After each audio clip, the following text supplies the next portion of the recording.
Hello everyone, তানজিলাস কুকিংয়ের আজকের এপিসোডে থাকছে পাউরুটির রসমালাই রেসিপি। খুব সহজেই বাসায় থাকা উপকরণ দিয়ে এই রসমালাই বানিয়ে নেওয়া যায়, যা খেতে অসাধারণ। ঈদ আয়োজনে বিকেলের নাস্তায় কিংবা মেহমান আপ্যায়নে ঝটপট ও লোভনীয় স্বাদের এই ডেজার্টটি সবার খুবই পছন্দের।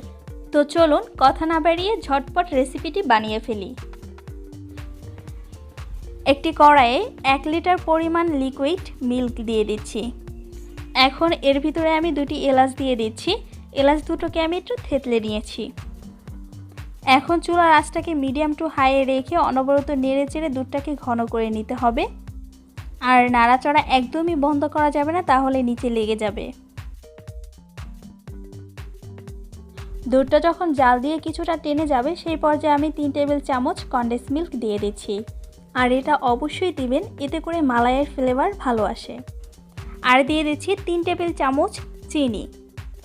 যেহেতু আমরা কনডেন্স মিল্ক দিয়েছি, তাই আপনাদের টেস্ট অনুযায়ী চিনির পরিমাণটা বুঝে দেবেন।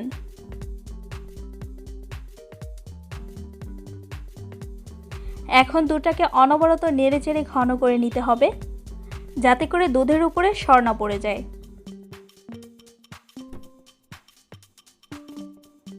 দুধটা যখন ঘন হয়ে যাবে, তখন আমি এর ভিতরে 1 টেবিল চামচ কাজু বাদাম আর কাঠবাদাম দিয়ে দিচ্ছি।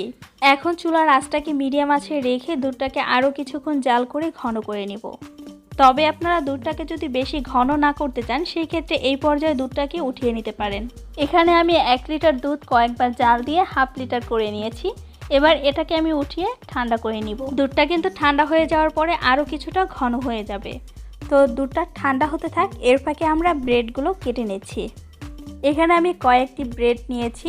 এখন একটি কুকি কাটারের সাহায্যে মাঝ বরাবর গোল গোল করে কেটে নিচ্ছি। তবে আপনারা কুকি কাটারের পরিবর্তে গোল যে কোনো মুখওয়ালা কিছু দিয়ে কেটে নিতে পারেন। এভাবে কেটে নিয়েছি। আর আপনারা ব্রেডের বাকি অংশটুকু ফেলে না দিয়ে ব্রেড ক্রাম্বস তৈরি করে নিতে পারেন। এভাবে আমি প্রতিটা ব্রেড কেটে নিব। সবগুলো ব্রেড কেটে নেওয়ার পরে এরকম একটি বাটিতে এভাবে ব্রেডগুলো সাজিয়ে নিয়েছি। এখন এর উপরে ঠান্ডা করে রাখা দুধের মালাই দিয়ে দিচ্ছি। মালাই এমনভাবে দিতে হবে যাতে করে ব্রেডের ভিতরে ভালো করে ঢুকতে পারে। আর অবশ্যই মালাই ঠান্ডা করে তারপরে ব্রেডগুলো ভেজাবেন, কারণ গরম মালাইয়ে ব্রেডগুলো ভিজালে ব্রেডগুলো নরম হয়ে ভেঙে যাবে। এবার আমি এর উপরে সামান্য পরিমাণে পেস্তা বাদাম কুচি দিয়ে দিচ্ছি। তবে এটি অপশনাল, আপনারা চাইলে বাদ দিতে পারেন। আমি জাস্ট সুন্দর দেখানোর জন্য দিচ্ছি। এটা 5 মিনিট মালাইয়ের ভিতরে চুবিয়ে রাখলে একদম নরম হয়ে যাবে। তবে আমি 10 মিনিটের জন্য এভাবে রেখে দিয়েছি। এই তো খুবই অল্প সময় তৈরি হয়ে গেল পাউরুটির রসমালাই। এটা দেখতে যেমন সুন্দর, খেতেও মাশাআল্লাহ অনেক মজা হয়েছে। আপনারা খুবই অল্প সময় যে কোনো অকেশনে এটা তৈরি করে নিতে পারেন।